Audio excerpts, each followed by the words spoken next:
ऐसी करनी करे जो लक्ष्मी बने। अर्थात इस समय हम कुछ ऐसी करनी करें जिससे कलयुग बदलकर सतयुग बन जाए, तो नर से नारायण और नारी से लक्ष्मी बन जाए। ये इस समय का सबसे बड़ा प्रोजेक्ट है, इस कलयुगी दुनिया को सतयुग बनाना। आप रेडी हैं इस प्रोजेक्ट को ज्वाइन करने के लिए? स्वास्तिक ड्रॉ करो माइंड में, अपने पिक्चर लेकर आओ। स्वास्तिक लाया, 4 भाग इक्वल। पहले वो 4 भाग बनाए जाते हैं और फिर डॉट ड्रॉ किया जाता है। और डॉट का ऑर्डर क्या है?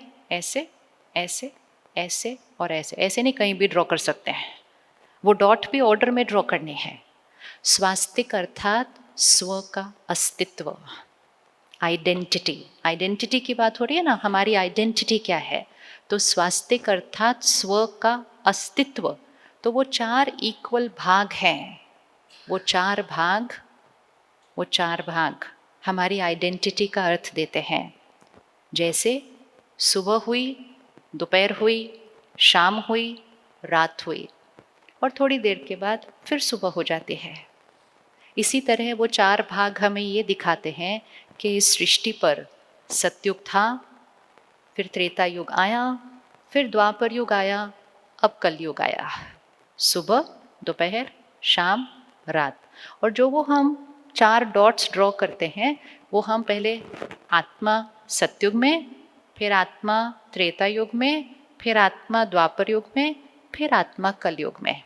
अब वो 4 भाग का हाथ कैसे है? आप अपना हाथ वैसे रखना। फर्स्ट पार्ट सतयुग, ऐसा है हाथ। हाथ रखो ऐसा, ये है फर्स्ट पार्ट, ऐसा, ठीक है? ये क्या कर रहे हैं हम?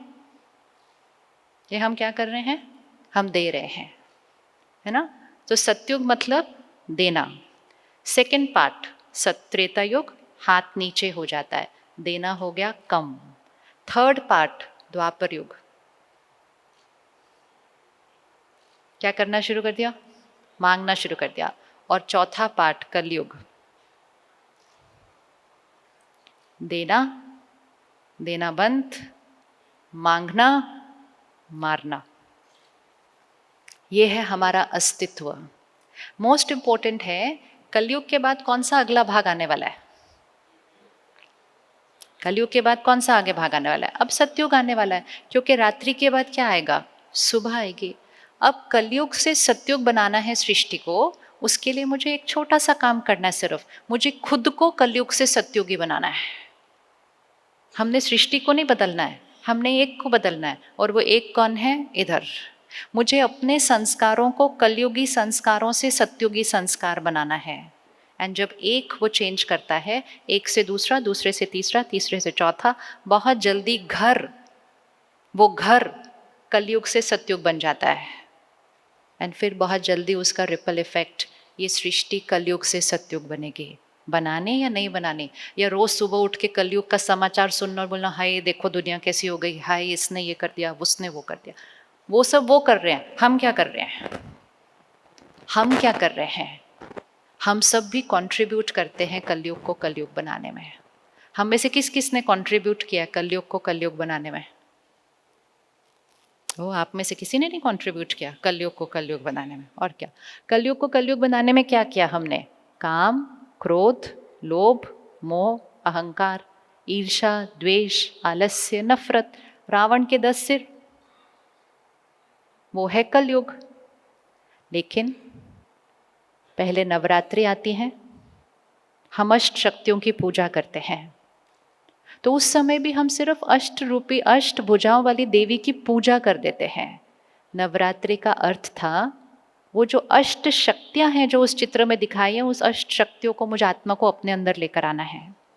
और अगर 9 दिन हमने वो किया, जागरण किया, सात्विकता लाई, प्योरिटी लाई, अन्न की शुद्धता लाई, तो 10वें दिन रावण मर जाएगा। रावण मतलब वो ग्राउंड में जाके जलाने वाला रावण नहीं। कौन सा रावण मरेगा? कौन सा रावण मरेगा? तो देवी अर्थात वो अष्ट शक्ति भी मुझ आत्मा के अंदर है। फिर वो रावण भी कहाँ है? मुझ आत्मा के अंदर है। तो अगर मुझ आत्मा ने वो देव्य शक्ति को जागरण किया, तो मेरे अंदर का रावण खत्म हो जाएगा। और जब मेरे अंदर का रावण खत्म हो जाएगा, तो दिया जल जाएगा। दिवाली। और जैसे ही एक दिया जलेगा फिर एक दिए से क्या जलेगा, दूसरा जलेगा, और जब सब जगह दिए जल जाएंगे। इसीलिए दिवाली के दिन एक भी घर में अंधेरा नहीं होता है। अगर किसी के घर अंधेरा होता है तो लोग जाकर कहते हैं दिवाली है, कम से कम एक दिया तो जलाओ, अंधेरा नहीं हो सकता है। तो वो है सत्युगी दुनिया। कैसे बनी? पहले अपने अंदर प्योरिटी लाई तो अपने अंदर का रावण खत्म किया, अपने अंदर का रावण खत्म किया, अपने अंदर देने का संस्कार लाया, सृष्टि पर दिवाली आ गई। ये प्रोजेक्ट है, ये इस समय की ज़रूरत है। नहीं तो आने वाले समय में हमारे पास नाम होगा, शौहरत होगी, धन होगा, सब कुछ होगा, लेकिन अगर ये मेंटल हेल्थ इश्यूज इसी फास्ट रीति से बढ़ते गए तो ये घर घर की रियलिटी बन जाएंगे। और अगर मन ही खुश नहीं तो सब कुछ होकर भी क्या फ़ायदा? खुशी तो फिर भी हम बाहर ही ढूंढ रहे होंगे। इसलिए आज से कुछ छोटी छोटी चेंजेस अपने लाइफस्टाइल में लेकर आते हैं ताकि हम अपने संस्कारों को बदल सके। संस्कार चेंज करना इजी? संस्कार चेंज करना इजी है? संस्कार चेंज करना इजी, नॉट इजी? संस्कार चेंज करना easy, not easy? Depends on, हाँ, person to person. So person to person, every person has to answer. संस्कार चेंज करना इजी? अच्छा एक बात बताइए, बिजनेस करना ज्यादा इजी या संस्कार चेंज करना ज्यादा इजी? आपको पता है जो दुनिया के मुश्किल काम है ना, वो हम सब ने ऑलरेडी कर लिए। किसी भी चीज पर थोड़ा सा अटेंशन दो और उसको करना शुरू करो तो असंभव भी संभव हो जाता है।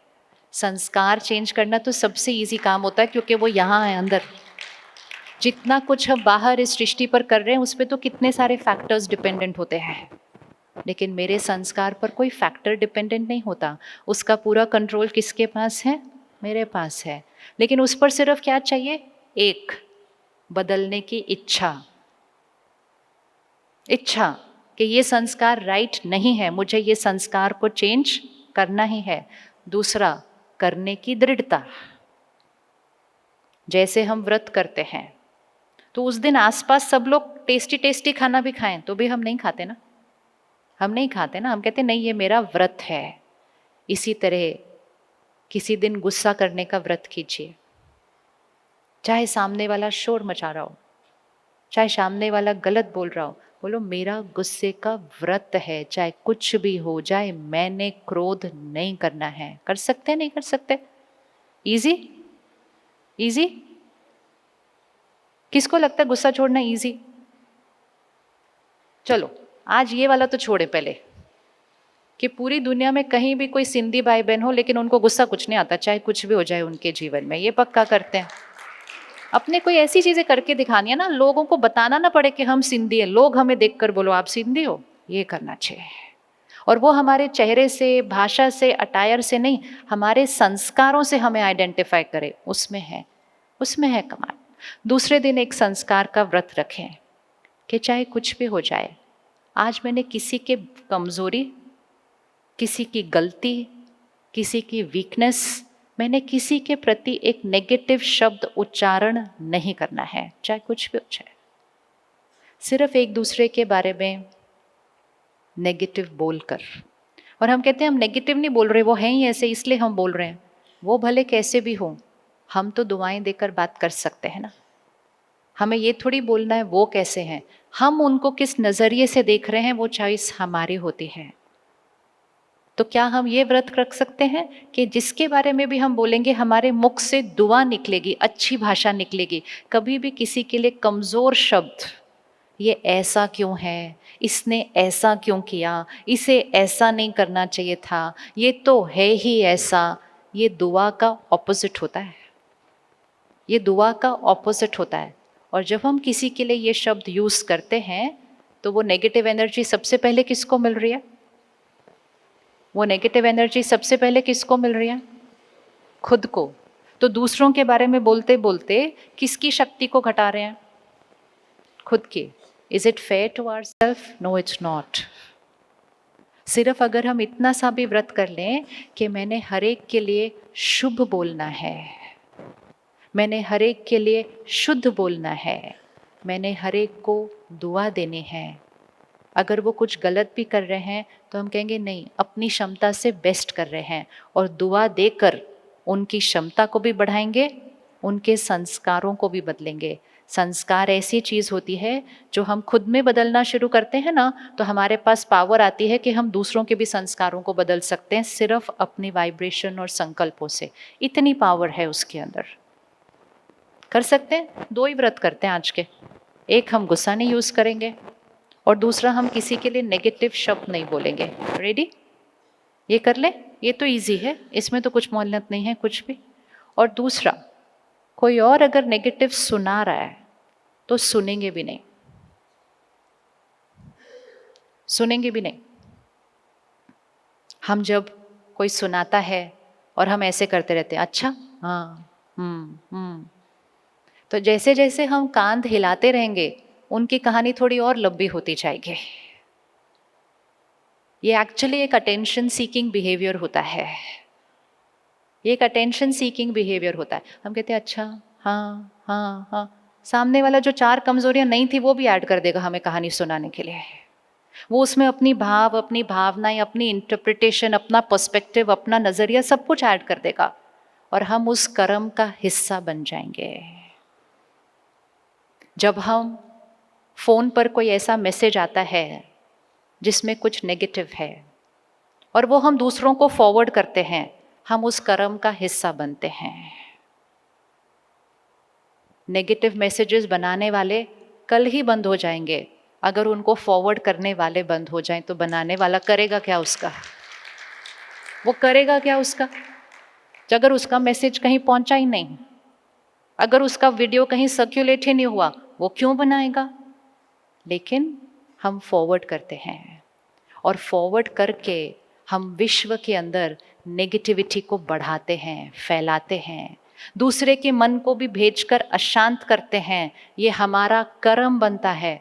भले हम कहें मैंने तो सिर्फ फॉरवर्ड किया, बट किया क्यों? किया क्यों? कोई एक फ्रूट था, वो सड़ा हुआ था, वो फेंकना था या दूसरे को काट के खिलाना था? ये तो सड़े हुए फ्रूट से भी ज्यादा सड़ी हुई चीज होती है। कोई भी वीडियो, कोई भी मैसेज, कोई भी आर्टिकल जिसके अंदर काम, क्रोध, लोभ, मोह, अहंकार, निंदा, ईर्ष्या, द्वेष, नफरत, गुस्सा कुछ भी है, ये हमें फॉरवर्ड करना चाहिए? नहीं, हमें तो उसको देखे बिना डिलीट करना चाहिए। हमें खुद को भी देखना नहीं चाहिए। मैसेज आते ही पता चल जाता है कि उसकी एनर्जी कौन सी है। ऐसे मैसेज तो अपने फ़ोन पर रखना भी फ़ोन के लिए भी अच्छा नहीं है। उस फ़ोन की भी एक वाइब्रेशन होती है। कभी भी अपना फ़ोन ऐसे उठाओ, उसके ऊपर सब कुछ शुद्ध और सात्विक होना चाहिए। एक भी नेगेटिव वर्ड और एक भी नेगेटिव मैसेज नहीं होना चाहिए। उसकी भी वाइब्रेशन है, और वो फ़ोन ही सारा दिन हमसे सबसे नज़दीक रहता है। सबसे नज़दीक रहता है वो फ़ोन हमारे। उसके ऊपर क्या होना चाहिए? ज्ञान किसी को सुनाओ, कहेंगे जल्दी करो ना, टाइम नहीं है। नेगेटिव सुनाओ, कहते अच्छा और क्या हुआ, उसके बाद फिर क्या हुआ, और अगले दिन मिलते हैं फिर कहते फिर क्या हुआ उनका, जो कल आप सुना रहे थे आगे क्या हुआ उनका। ये हमारे टेस्ट की बात है। लेकिन ऐसा कंटेंट या ऐसा खाना या ऐसी बातें स्वीकार करना, या उनको बनाकर दुनिया में भेजना, या फिर उनको सुनना या देखना और खाना, यही कलयुग को और कलयुग बना रहा है। तो इस समय 2 टीम बनेंगे सृष्टि के ऊपर। बहुत क्लियर 2 टीम्स चलेंगी सृष्टि के ऊपर इस समय। एक जो कलयुग को और कलयुग बनाएंगे, एक जो कलयुग को और कलयुग बनाएंगे, और दूसरा जो सतयुग बनाएंगे।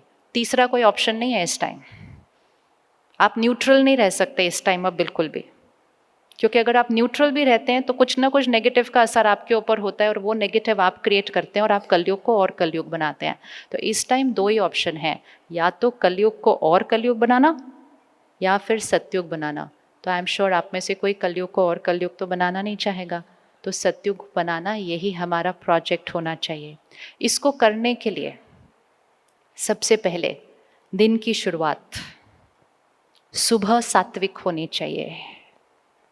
सुबह में कुछ ऐसी चीज़ें करें जिससे सुबह सुबह आत्मा की शक्ति क्या हो जाए, बढ़ जाए, और आत्मा की शक्ति बढ़कर सारा दिन हम दिया बन सके। हम दिया बन नहीं सकते जब तक सुबह सुबह हमने घी नहीं डाला होगा उस दिए के अंदर। अर्थात आत्मा को ज्ञान से भरकर सुबह सुबह एनर्जाइज करें। सुबह उठते ही फ़ोन देखें, दुनिया में क्या हुआ, रात को इधर क्या हुआ, मेरे सोशल मीडिया पर क्या हुआ। सुबह के पहले घंटे के अंदर अगर आपने दुनिया की बातों को अपने मन पर भरा तो जैसी दुनिया है वैसे आप और बनते जाएंगे, और अगर आप और वैसे बनते जाएंगे तो दुनिया और वैसी बनती जाएगी। ये हमारा कर्म बनेगा। सुबह सुबह दुनिया की बातों को कभी भी मन पर नहीं भरना चाहिए। मन एक ब्लॉटिंग पेपर की तरह होता है। सुबह का पहला घंटा उसकी अब्जॉर्प्शन पावर बहुत हाई होती है, और हम सुबह सुबह आधी आंख खोलकर भी फ़ोन को देखना शुरू करते हैं। करते नहीं करते? और बाई चांस आधी रात को नींद खुल जाए तब भी फ़ोन देख लेते हैं। साधनों को मालिक बन के यूज़ करें, गुलाम नहीं। फ़ोन जिसने बनाया था उसने उस पर ये नहीं लिखा था कि सारा दिन इसको पकड़ के रखना, और हर टिक टिक टिक के बाद उसको देखते रहना, अब किसका मैसेज आया, अब किसका नोटिफिकेशन है। अब ये सिर्फ आत्मा के लिए हानिकारक नहीं, ये ब्रेन के लिए हानिकारक है, ये बॉडी के लिए हानिकारक है, ये रिश्तों के लिए हानिकारक है, और इसीलिए सृष्टि का भाग्य बदल रहा है। जो हम सुनते हैं, पढ़ते हैं, देखते हैं, वो हम बनते हैं। वो हमारी इमोशनल डाइट है। What we watch, read, listen. इसलिए बहुत ध्यान रखना, जो हम सुनते हैं, पढ़ते हैं, देखते हैं, उसमें प्योरिटी चाहिए। अगर देने वाली आत्मा बनना है तो जो कंटेंट आप कंज्यूम कर रहे हो उसमें प्योरिटी चाहिए। प्योरिटी पावर है। तो सुबह का आधा घंटा सुबह उठते ही पहले परमात्मा के ज्ञान से दिन की शुरुआत करें। फिर थोड़ी देर परमात्मा की याद में बैठे, ध्यान करें, योग करें, मेडिटेशन करें। ये आधा घंटा अपने आप को दें, तब तो ये बैटरी चार्ज होगी ना। और जब बैटरी चार्ज होगी तो सब सारा दिन सबको देंगे। लेकिन सुबह सुबह उठे, देर हो रही है, भाग रहे हैं, फ़ोन देख रहे हैं, तो फिर तो सुबह सुबह ही बैटरी क्या कर दी। और जिसने सुबह सुबह अपनी बैटरी चार्ज नहीं की वो सारा दिन ऐसे रहेगा, चाहिए चाहिए वाली साइड पर चला जाएगा। तो ये एक हैबिट चेंज कर सकते हैं, सुबह का आधा घंटा अपने लिए रख सकते हैं। पक्का? Easy, very easy. अब रात का आखिरी घंटा, सोने से कम 2 घंटा पहले वर्क कम्युनिकेशन, अपनी बिजनेस और काम की फ़ोन कॉल्स और मैसेजेस बंद करनी चाहिए, अगर आप गहरी नींद सोना चाहते हैं तो। और जब तक आप गहरी नींद नहीं सोएंगे तब तक मन और शरीर शक्तिशाली नहीं बन सकता, स्वस्थ नहीं बन सकता। अगली बार फ्लाइट पर होंगे तो देखिएगा कितने लोग बैठे बैठे सो रहे हैं, और अपने आप से पूछिएगा कि हम भी तो नहीं बैठे बैठे सो जाते हैं। और जागृत रहने के लिए हम फ़ोन पकड़ के बैठ जाएं वो अलग बात है, लेकिन अगर खाली बैठे तो नींद आ जाएगी, इज़ अ साइन कि मेरे अंदर नींद की कमी है। और नींद की कमी क्यों है? रोज़ तो सोते हैं अच्छे से, शरीर सो रहा है, मन नहीं सो रहा है, क्योंकि मन को इतना कुछ दे दिया सोने से जस्ट पहले। ये हमारे समाज में बहुत सारी बीमारियों का कारण बन रहा है। सोने तक फ़ोन को पकड़ के रखना, आधी रात को भी फिर से उठा लेना। तो सोने से 2 घंटा पहले हमें अपने काम, बिजनेस से डिस्कनेक्ट करना चाहिए। यहाँ की जो फाइल्स हैं वो शट डाउन होनी चाहिए।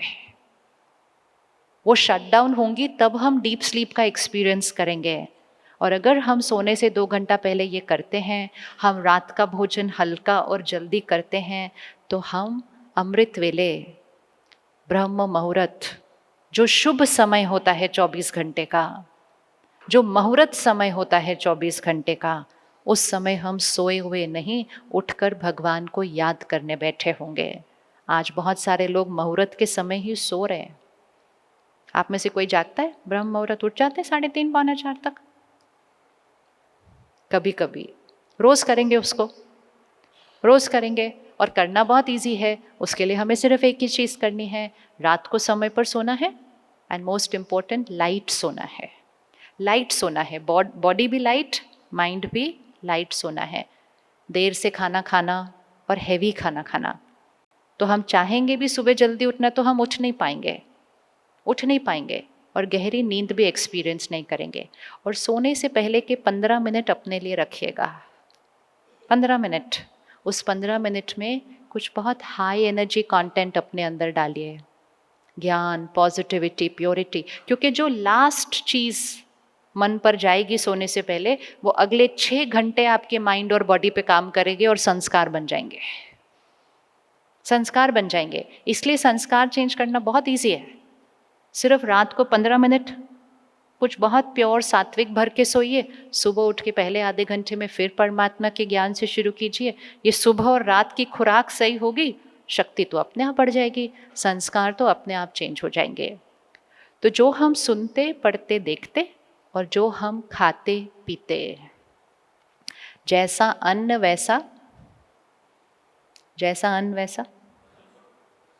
अच्छे से बोलो, जैसा अन्न वैसा मन। पता है, जैसा अन्न वैसा मन होता है। तो अगर मन शक्तिशाली चाहिए, मन शांत चाहिए, स्थिर चाहिए, तो अन्न कैसा होना चाहिए? जैसा अन्न वैसा मन होता है, जैसा पानी वैसी वाणी होती है। अगर हमें शक्तिशाली शांत मन चाहिए तो उसका अन्न हमारा सात्विक चाहिए। किसी की हिंसा का अन्न, किसी की मृत्यु का अन्न किसी को शांति नहीं दे सकता है। It's not possible. वीडियो देखना है तो स्लॉटर हाउस का वीडियो देखिए अच्छे, और बार बार देखिए जब तक मन बदल ना जाए। बार बार देखिए कितना वहाँ दर्द है, कितना वो पशु चिल्ला रहा है, कितना वो मुश्किल में है। फिर उसके बाद उसकी हिंसा हो रही है, फिर उसके बाद उसकी मृत्यु हो रही है, और वो हमारी प्लेट में आता है और हम कहते कितना टेस्टी है। ये कौन सा संस्कार है? ये कैसे हम बोल सकते हैं? हम किसी की मृत्यु को टेस्टी बोलते हैं। ये हमारा कर्म सही नहीं, ये हमारा कर्म बिल्कुल सही नहीं। जब तक हम इसको बदलेंगे नहीं, हमारे मन में वो स्थिरता और शांति आ नहीं सकती। इसलिए नवरात्रे में सात्विक खाना खाते हैं, क्योंकि अगर दिव्य शक्ति का आह्वान करना है तो अन्न सात्विक चाहिए होगा उसके लिए। और सात्विक मतलब टेस्टी टेस्टी खाना खाइए, अच्छा अच्छा खाइए, लेकिन शुद्ध सात्विक आहार खाइए। घर में बना हुआ खाना खाइए, और फिर खाना मत बनाइए, भगवान की याद में प्रसाद बनाइए। अगर जिस घर में हर रोज प्रसाद बनेगा ना, उस घर में हर एक का मन शांत और स्थिर होने लगेगा। इतना इजी होता है लोगों के मन को बदलना। परमात्मा की याद में खाना बनाइए, फिर उसको परमात्मा को भोग लगाइए, और फिर फोन और टीवी ऑफ करके खाना खाइए। और अगर हम ये करेंगे तो जैसे अभी बात हो रही थी, अगली जनरेशन लीडरशिप क्वालिटी लाएगी, लेकिन अगली जनरेशन लीडरशिप क्वालिटी तो तब लाएगी जब खुद को मैनेज कर सकेगी, तब तो दुनिया को लीड करेगी। खुद पर संयम नहीं तो दुनिया को कैसे लीड करेंगे हम? How is it possible? लेकिन अगर हम घर में ये बदलाव लाएंगे तो वो घर के बच्चे भी उस बदलाव को लेकर आएंगे। तो घर का खाना खाइए, सात्विक खाना खाइए, और घर में जब खाना बन रहा हो तो रसोई में परमात्मा के शब्द चले, भजन चले, मंत्र चले, ज्ञान की वाणी चले। रसोई में जब वो चले तो वो एक एक शब्द अन्न में चला जाएगा, तो वो अन्न कैसा बन जाएगा? वो अन्न प्रसाद बन जाएगा, और ऐसा अन्न खाने वाले के मन को शक्तिशाली बनाएगा। तो ये हमारी चॉइस है कि हमें कैसा खाना खाना चाहिए। तो ऐसा होना चाहिए कि सारे विश्व पर एक मैसेज पहुंच जाए कि सिंधी मतलब वेजिटेरियन, सिंधी मतलब सात्विक। चाहे साधु वासवानी जी, चाहे दादा जशन एक ही बात बोलते रहे ना एंड तक। उन्होंने कुछ बहुत ज़्यादा नहीं बोला था करने के लिए, लेकिन वो उनके लिए भी हम साल में सिर्फ एक दिन को वेजिटेरियन करते। एक दिन की वेजिटेरियन का क्या कॉन्सेप्ट है? एक दिन का वेजिटेरियन थोड़ी होता है। उन्होंने कुछ ज़्यादा नहीं बोला, उन्होंने सिर्फ बोला बस वेजिटेरियन। और हम अपने आप को कहते हैं कि हम उनके फॉलोअर्स हैं, और हम उसकी एक बात भी हम मान नहीं सके, तो फॉलोअर कैसे हुए? फॉलो मतलब जो कहना मानता है, जो उनकी बात को स्वीकार करता है और उन्होंने इतनी छोटी सी बात इसलिए कही क्योंकि जब तक अन्न नहीं बदलता संस्कार बदलना बहुत मुश्किल होता है, क्योंकि मन पर अन्न का असर होता है। तो 3 महीने का एक्सपेरिमेंट करके देखिए, सात्विक अन्न प्रसाद की तरह बनाया जाए और घर में एक नियम बनाइए कि फ़ोन और टीवी नहीं होगा ऑन जब खाना खा रहे हैं।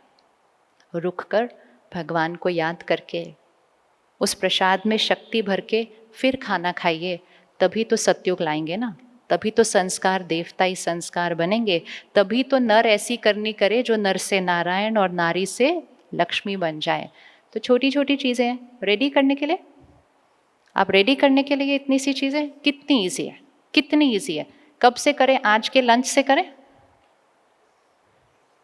आज के लंच से करें, आज के लंच से करें या नहीं करें? क्योंकि अगर आज नहीं किया फिर नहीं होगा उसके बाद।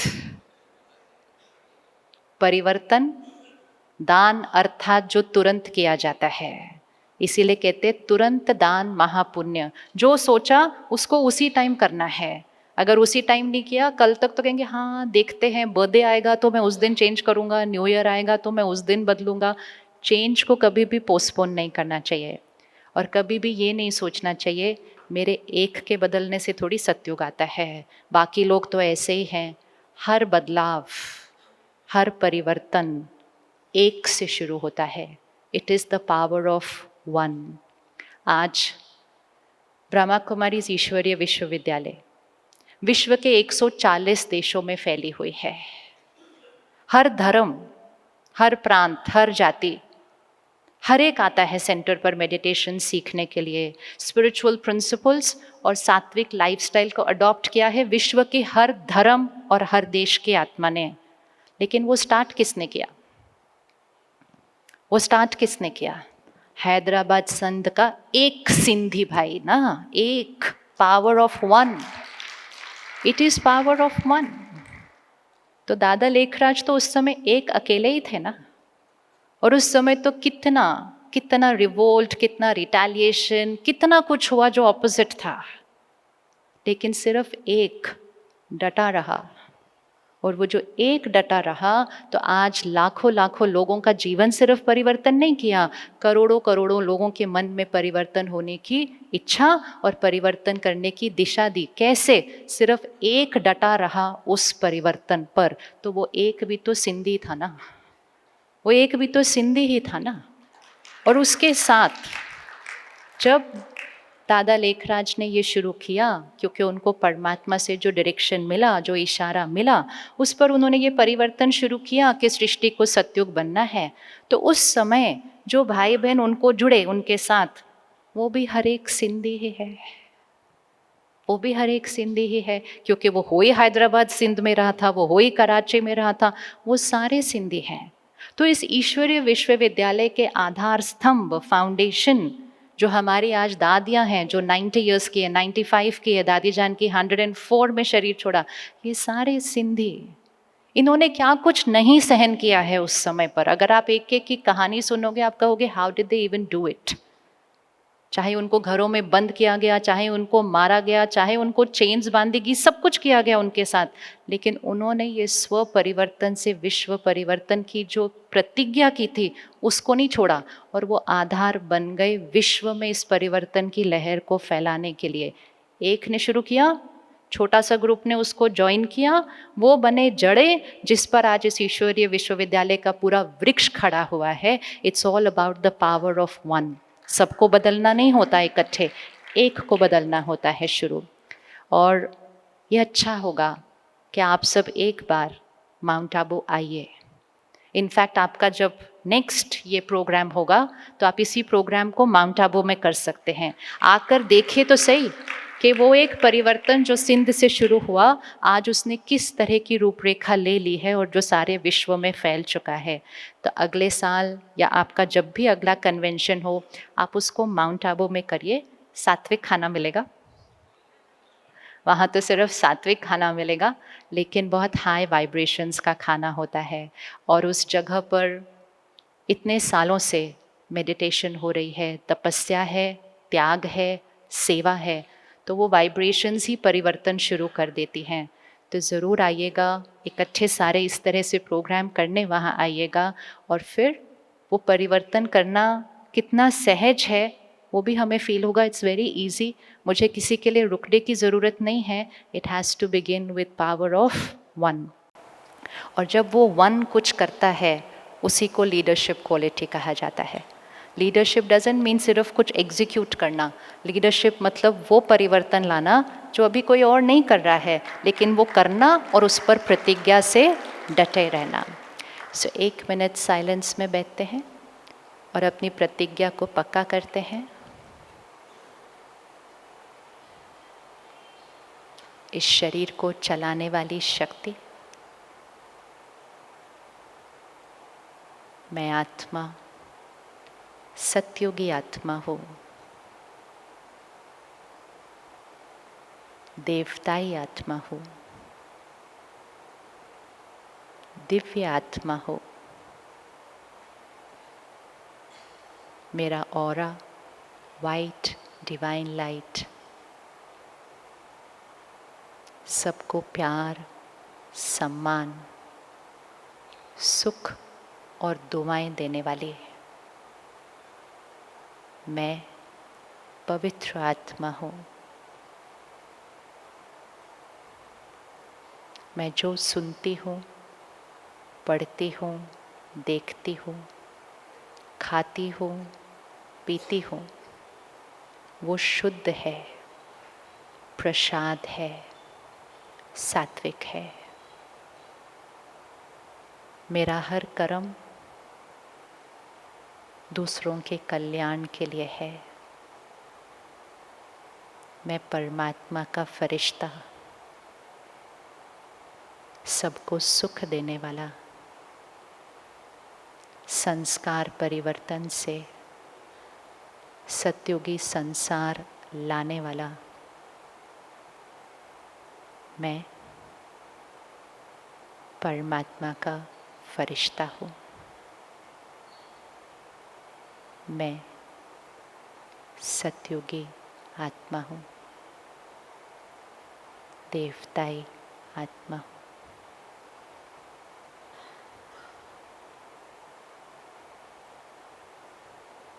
ओम शांति। शुक्रिया।